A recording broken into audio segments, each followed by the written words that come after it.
2023, décrétée année de la jeunesse, a vu l'exécution du programme jeunesse du gouvernement avec la contribution de 21 ministères sectoriels. Ce programme a permis d'impacter plus d'1,1 million jeunes pour un budget de 500 milliards de francs CFA. Un bilan du PJGouv présenté ce lundi 19 février lors de la présentation de vœux à Mamadou Touré, ministre de la Promotion de la jeunesse, de l'insertion professionnelle et du service civique. Tchélina Lebonsoro et Marion Été.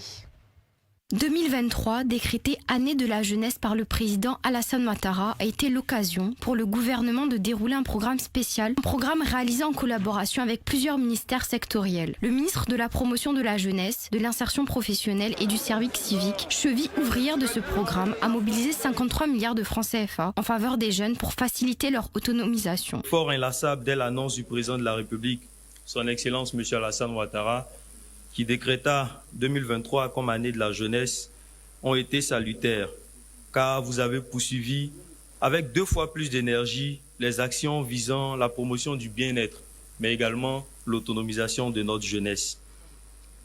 Nous avons ainsi franchi des étapes significatives dans l'autonomisation de la jeunesse de notre pays et la création de... La multiplication des initiatives en faveur de l'insertion de milliers de jeunes chaque année à travers des offres variées d'accompagnement, entre autres des formations, des stages, des programmes TIMO, des emplois directs, l'entrepreneuriat. Et l'an dernier, le fait marquant dans le domaine de l'entrepreneuriat a été la mise en œuvre de l'initiative Startup Boost Capital, dotée d'une enveloppe globale de 1 milliard en faveur de nos startups. En 2023, ce sont plusieurs programmes qui ont été mis en œuvre en faveur de la jeunesse ivoirienne, notamment le centre de service civique de Boaké qui a été construit et a accueilli 500 jeunes. D'autres centres de service civique sont en cours de construction à Adzopé, Daloa et à Korogo. Donc c'est tous ces programmes qui ont été menés par notre ministère qui ont fait l'objet d'une analyse de notre part ce matin. Mais ça a été l'occasion pour moi de lancer un appel à mes collaborateurs.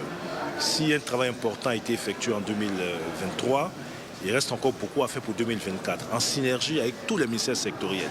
Il nous faut aller plus loin. Telle est la vision du chef de l'État dans la réalisation des programmes en faveur des jeunes. Et donc chacun a reçu sa feuille de route.